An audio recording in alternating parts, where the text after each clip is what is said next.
Hi, I'm Jeff Pfeiffer.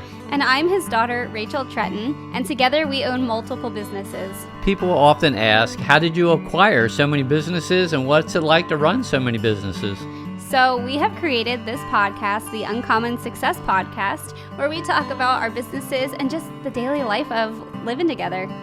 And we hope you enjoy the podcast, and it involves humor and design and entrepreneurship and how to run businesses successfully. We hope you enjoy the podcast. Hey, welcome back to the Uncommon Success Podcast. Well, thank you. It's good to be here. Yeah, I wasn't even talking to you. I was talking to those listening to us. So this week, we're going to talk about all three of our businesses, what's been going on, because there's been a lot going on, not in just businesses, but personal life as well. Yep. So let's just jump into it. Okay. This week was our first weekend open at the Corn Maze. And I wasn't there for any of it. And it Yeah. all got rained out. It didn't all get rained out, but we had rain. It was a sort of dreary weekend. A dreary weekend. Not a lot of people attended. In fact, I lost money this weekend. It was quite depressing. Yeah. Well, Tom, did you find it? Do you want me to help find it? Oh, my word. I didn't know what you were talking about. For real. So Tom gives the hay rides. Yes. And he had one hay ride with one person on it. Yeah, that was really depressing because I'm like, I know I pay him an hour. Yeah. It was a 35-minute ride with one person. What's money? What's money? Okay, so I guess we can talk to those who are actually wanting to own a business or somebody who does own a business. Okay. And like sometimes in business, you lose money. Yeah. Sometimes in business, it's really frustrating. Right. And that's how I felt this past weekend.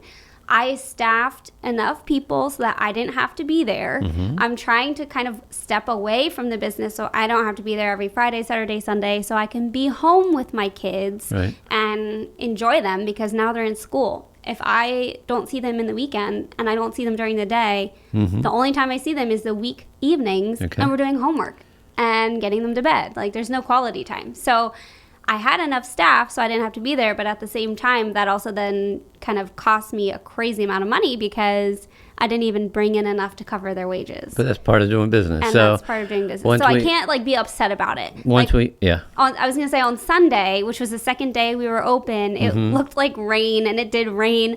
Yeah. But I just said to my staff, because they kind of, some of them had worked the day before and they felt bad because they knew I lost money the first day. Yeah. And I said to them, like, look, it's just part of being in business. Like Tom, for example, he was trying to like clock in and out and like switch between businesses because he does things for us for our horse farm and personal needs. So on the first day we were open between hay rides, he was trying to clock out and then go run and do something for another business. That way he was being productive and not costing us money. And I said to him Sunday, I said, look, like this is part of doing business. Like I'm probably going to lose money today. But for me to know that you're here and available for our customers who do come and just for the peace of mind so I can step away and not have to be here, it was worth it for me. He told me that there was like a hay ride in the morning, maybe 2 in the morning. And then 2 in the morning? 1 or 2. Yeah, 2 in the morning. And then there were few hours went by. He didn't have anything. Yeah. So he said, I'm going to go over to the ranch and start mowing over there. And if you need me, call me. Yeah. And he said, I no sooner got here and I got a phone call, hey, we need a hayride. Yeah, there was a group, that was Saturday. And there was a group of people. Open. Saturday was it? So, but that's part of doing business. So what happens is when, in October, when it gets busy, the same employees are going to say, boy, you're making so much money. Right. And they don't realize. Yeah. I mean, I guess you cannot expect an employee. All right, why on earth? You did that on purpose. What are you doing? Drinking some orange juice. I'm trying to be healthy. Give me that cup. All right. For those that are listening, the mic, like you hear clink, clink, clink. Yeah, is that candy? I wasn't expecting that. I didn't think it would make so much noise. You're totally interrupting this podcast. Sorry. What are you chewing? Your peanut M&Ms. They're really good. Peanut M&Ms? Yeah. I don't think I should. You can't even talk. They can't understand you. Sorry about that. Wow. I apologize. That was rude to eat in front of you. In business, you can't expect your employees to understand, even your customers. You can't expect them to understand all that you're putting into it because that's right. so much of the money you can't even see. For example, this year with the corn maze, I paid over $5,000 just in stone to level out between the parking lot and the ticket booth is a stone driveway in the middle, and they would have to kind of walk down from the parking lot and then back up where the ticket booth was. So I had to spend $5,000 in stones just to level that off to make it more handicap accessible. So it's straight across now. Yeah, customers don't see that money. Right. Our staff probably didn't even notice. So a lot of times when you're paying for something as a customer, even why do I have to pay $6 to go in the kids zone play area if I'm not going to play? Yeah. Well, because you pay money to enter an amusement park ride to watch your kids ride rides. It's the same thing. It does cost money to run a business. If you want to be here, you have to pay. Yeah, and most people have never run a business. Many have, but most have not, and they really don't understand what's involved. Like before I owned a restaurant, I would I'm going to tip this waiter or waitress based on their performance. Yeah. If they don't do a good job, I'm not going to give them very much. And it's then after owning a restaurant, it sort of opened your eyes. Yeah. So I never used to tip 20% because I was 15 to 20%. I never did 20, but now I never do less than 20. So, right. Yeah. I mean, when I owned the restaurant, I recall that some of the employees would say, boy, I don't make much money. I wish you paid me more. And then customers would come in and say, oh, the food's so expensive. It's just too expensive. And all the while, we're losing money. Yeah. The first year, we lost money. Yeah. And so until you own the business, you just can't realize all that's involved with it. Yeah, everybody's perspective is different. Yeah. They all see a different angle of something. Mm-hmm. So until you actually experience something firsthand, your perspective can't be changed. And when you own a business, you got to do what it takes. Like the heater business, there are times when people will buy a heater. Yeah. And they will never clean the filter. Really? So then, maybe the heating elements break, or the fan runs out. The fan runs out, or the cord overheats, or something like that. Yeah. And trying to explain to them what they did wrong, I shouldn't say some people don't want to hear it. Mm-hmm. And so you just got to simply, you know what, send us your heater, we'll fix it for free, not a problem. And in fact, that's what we do most of the time anyway. We fix them for free. Yeah. Yeah, but you just got to. Yeah. So. And when they say that the customer is always right, that's not true. The customer isn't always right. No, but the customer should be priority. That might be a better way to phrase that. I guess. But I remember when we had the restaurant, this thing, the customer's always right. And I said, no, they're not. That guy treated the wait staff in a way that was not appropriate. The customer wasn't right. Here? Go ahead. You got one? From that, where the customer mistreated staff at the ice cream parlor. Which one? Which time? We had a waitress who worked at this restaurant, and we had an ice cream parlor adjacent to the restaurant. And I remember you telling me that one of our customers just kissed her. Okay, he wasn't a customer. He just walked in off the street. He didn't even buy anything? He didn't buy anything. He walked in off the street, just a happy, really happy guy. Geez. And he was 250, probably 300 pounds. He was over 6 feet tall. And he just come in, and he started talking to the one server and called her by name. And I'm thinking, oh, they must be friends, because she smiled, and he goes up to her, gives her a hug, and kisses her. And I didn't think anything of it. And then, he leaves. The next thing I know, she's crying. Mm-hmm. So I go over to her and said, what's the matter? She said, well, how come you didn't protect me? I said, what do you mean? Isn't your friend? He acted like he knew you. I never saw the guy before in my life. Wow. So I called the police. Yeah.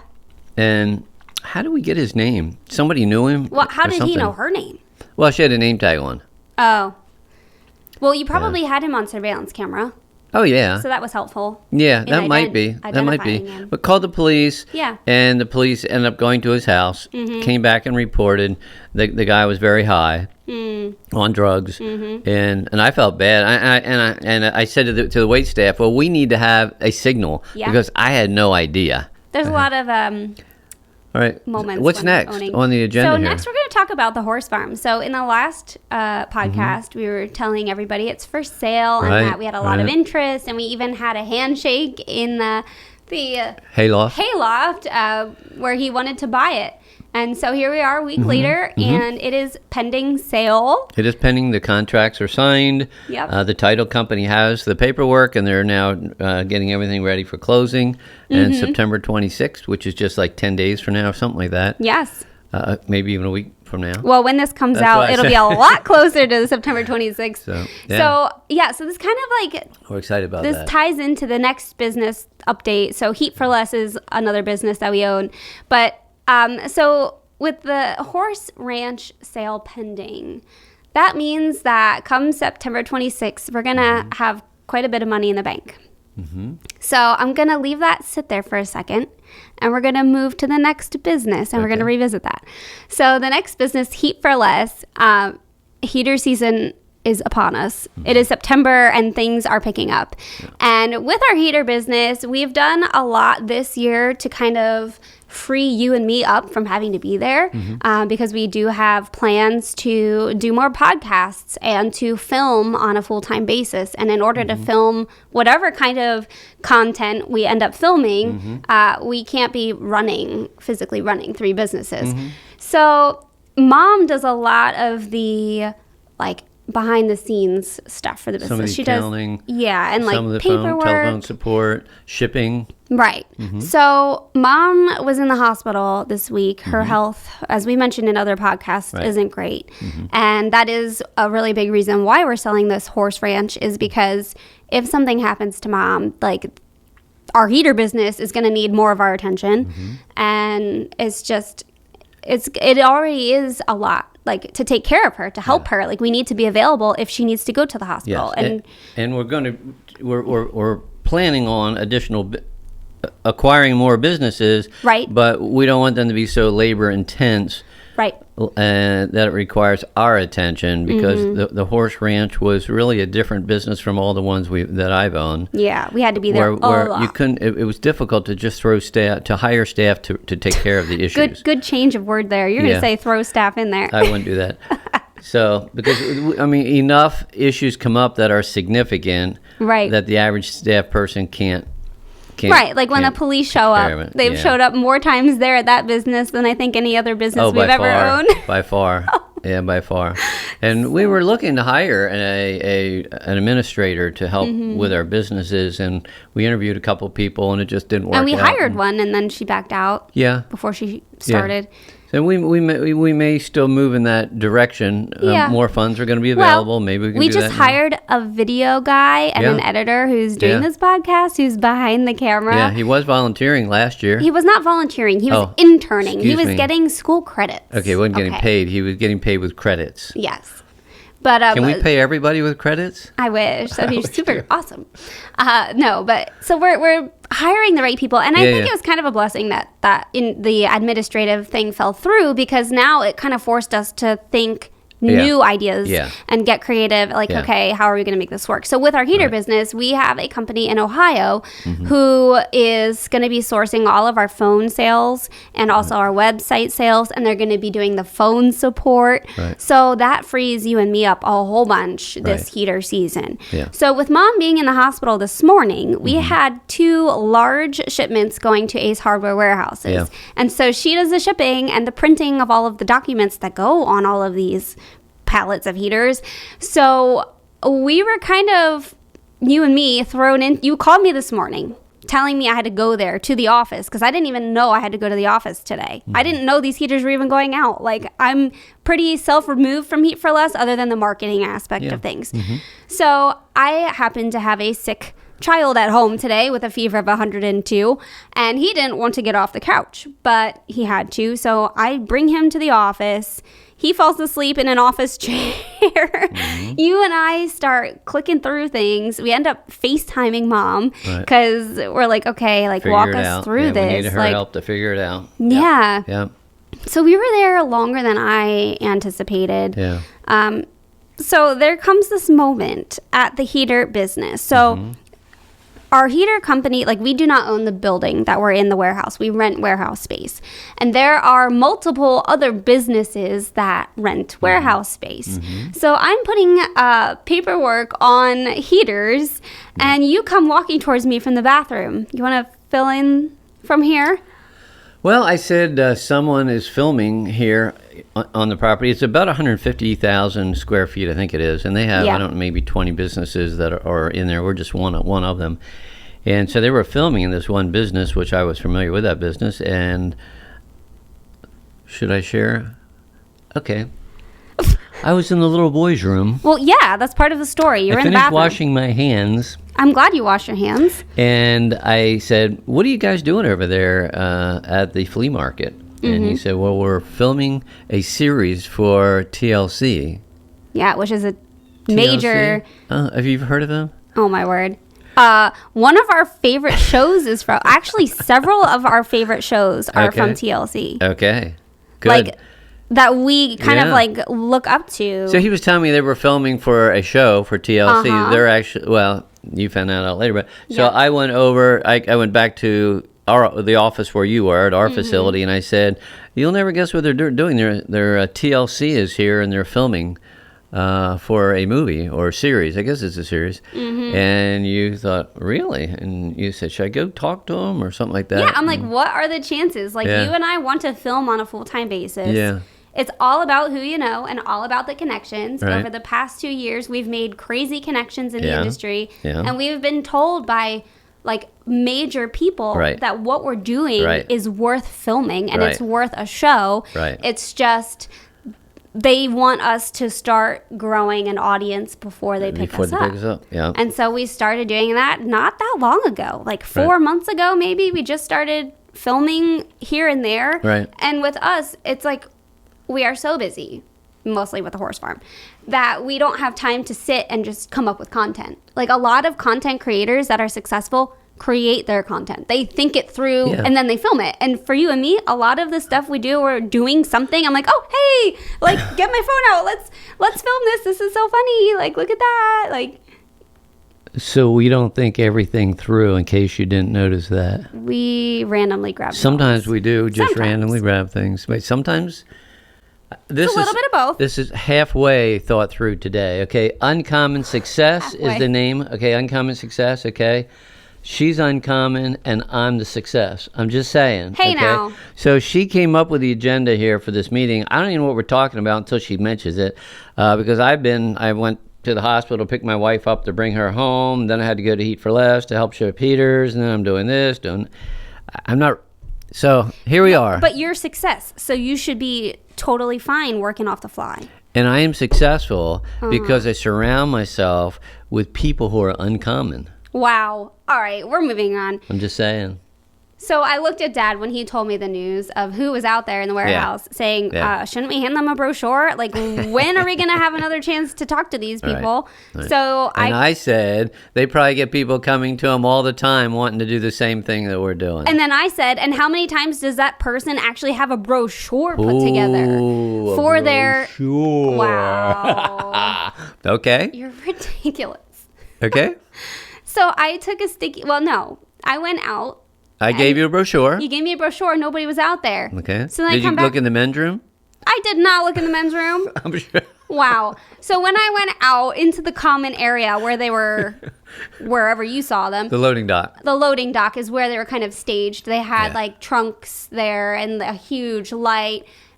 I honestly, I saw that twice because I was at the bathroom twice while I was at the office today. Okay. I thought there was like a painting crew there because this building, this warehouse was just it was bought not that long ago, and they have been fixing things up and renovating, so it did not even cross what I thought too, my mind that there would be like a film crew filming. I thought the lighting was for renovation work. Yeah. So when I went out there, nobody was there. So I came back to the office and said to you, like, where did you see them? Like, because you said there were a bunch of people. Yeah. So I didn't know if you actually went into the flea market. I was afraid to do that because I'm like, what if they're in the middle of filming a scene? I don't want to ruin it. Like, that would be a terrible first impression. So you said that you saw them in the loading dock. So I took a sticky note and I wrote on that sticky note, like, hey, my dad met you in the restroom. And he said you're working with TLC. And I thought I'd pass this along to you, ... And, you know, we own multiple businesses. We would love to meet with you. We would be more than happy to open our corn maze during the week to have you Where did you put the sticky note? On the brochure. And then where'd you put the brochure? So then I had to actually add a second sticky note because I didn't have enough room, and I wrote my name with my phone number because there are phone numbers not on the brochure because you don't want random people calling you. Okay. So I went back out to the loading dock, and I was gonna put it like next to there was like a trunk for their equipment. I was just gonna put it in the trunk because whoever is putting their equipment away will find it. Yeah. They're probably not the right person, but Right. at least they would be involved. So it just so happens that there was somebody in the loading dock at Heat for Less, and I asked, hey, are you with the film crew? So he stands up because he was like kneeling down putting like a poster board together, and he comes over, he's like, hey, like, I'm the producer for the show, what's up? And I was like, oh, perfect, you're the one I need to talk to. So I hand him our brochure. I said, this brochure has all our businesses in it. I said, you met my dad just a few minutes ago in the restroom, and he shared with me you're from TLC, and my dad and I want to film our lives for TV. So here's our brochure that we have put together. And I explained we have a corn maze, and it's a high-tech corn maze. That's the first thing I started with. And he's like, high-tech? I said, yeah, we have surround sound music playing throughout the field. And we have a game sheet you're given when you go in, and you're looking for 16 puzzle pieces.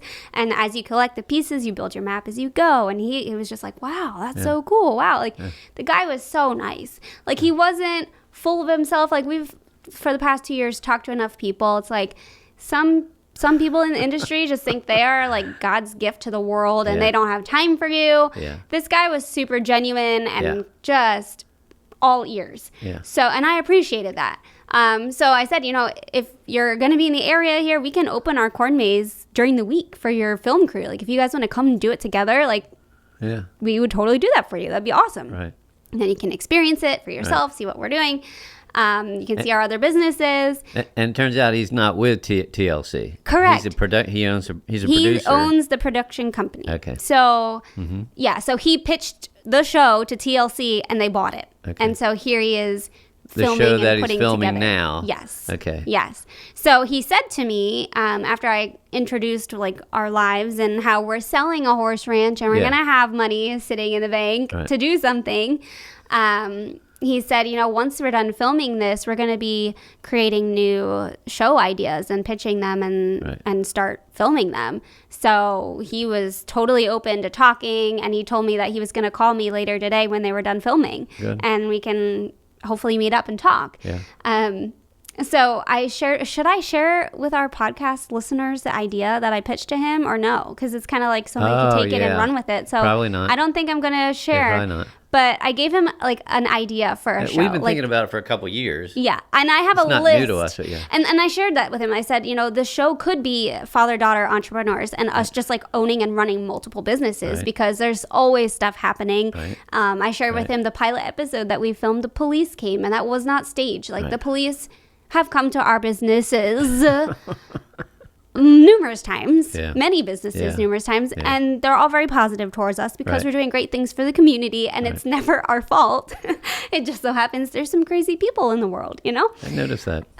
Not us. We're totally normal. Never. We're totally normal. You're totally normal. I'm not so sure about that. And other ideas could be like a designer show. Right, and that's what I shared with him. Yeah. You designed a couple farms now. I didn't share that with him, but I said I love interior design. Okay. So one of the shows, the one that I pitched to him, was a design show, and I gave him the name, and he's like, oh, I love that. Yeah. Oh, I love that. And I said, because of the design show, like, you need money to do design shows. Like, we would have to be the ones with the money. Mm-hmm. And I said, in 2 weeks, when we close on this farm, we're going to have money. We could make this a reality and, like, start filming. So he was interested in that. So, and he also loved our name, Uncommon Success. And I shared with him that we're recording a podcast and we have a studio. And he's like, studio? And he wanted to come, but they're filming while we're recording this, so he couldn't make it. But I really hope that, if nothing else, it's another friendship, another connection in the industry. Right. And he seems like a nice guy. I mean, we've talked, we've met with. I can't even say. You're not sure. I can't even say. But we have met or talked to. Touched base with about 30 in the last 2 years. I have a list. That many? Wow, that's a lot. Well, you haven't done all of the touching. No, I know. You would know better than me. Yeah. Yeah. I was going to say 6. Maybe in person. Yeah. But no, we've talked with. Yeah. So that's great. I mean, and so a couple of the ones that I'm aware of, they have very strong personalities. Some of them do. And this guy is very nice. Yes. He's really nice. I wouldn't have never guessed. I mean, I felt that he carried himself very well. Very well spoken. That he has his act together, but yes. I didn't know that he'd be the producer because like the producers we've met are sort of like quirky. Eccentric. Yes. And there was one in particular that we had talked with, and you were like, oh, I don't think I could work with him. Like, I don't think that this would work because it's just like, we need somebody that sees eye to eye with us. Yeah. Because the producer, from what I've learned in the industry, to kind of do a little bunny trail a little bit. So I was in Louisiana like 6 months ago, and it was for my husband and I, our anniversary, and we stayed in an Airbnb on a winery where Duck Dynasty filmed a TV episode. And my husband and I took a private tour, and the owner of the winery gave the tour. So I asked about it because that's why we were staying there. Like, we love the Robertson family and what they do, and we want to follow in their footsteps in the way of creating family-friendly content that's funny and wholesome. And so I'm trying to learn all I can about the Robertson family while I'm there.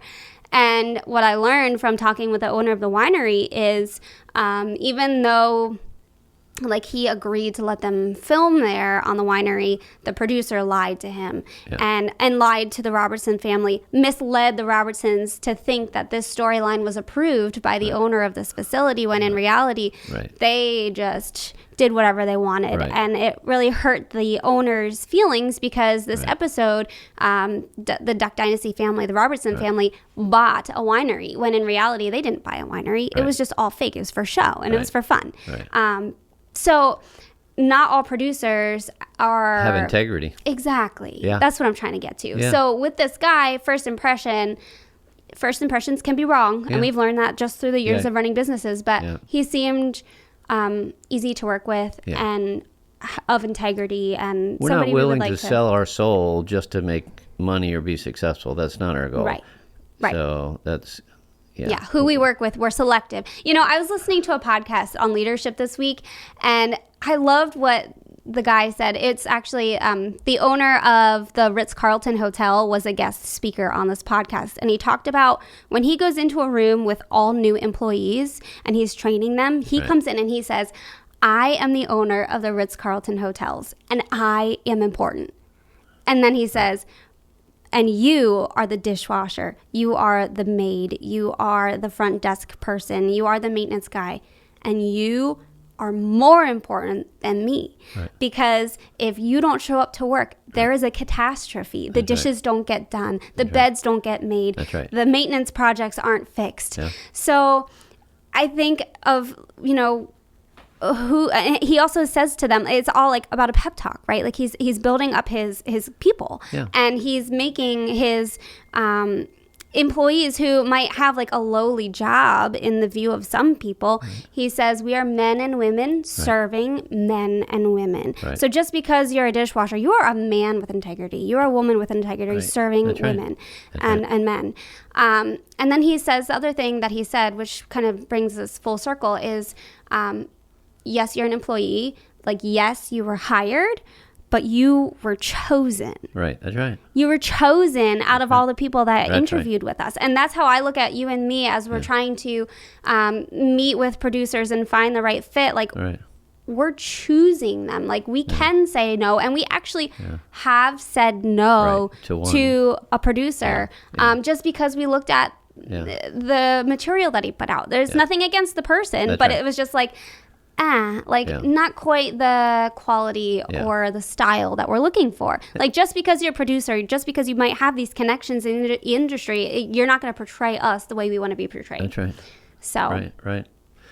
Well, I think of the we're a much smaller scale. We only have 20 employees. I'm not sure how many we have right now, but somewhere around there. For the corn maze, we're just under 20. Just under 20 so there. With all the businesses, we're around more. 20. So 20, 25, something like that.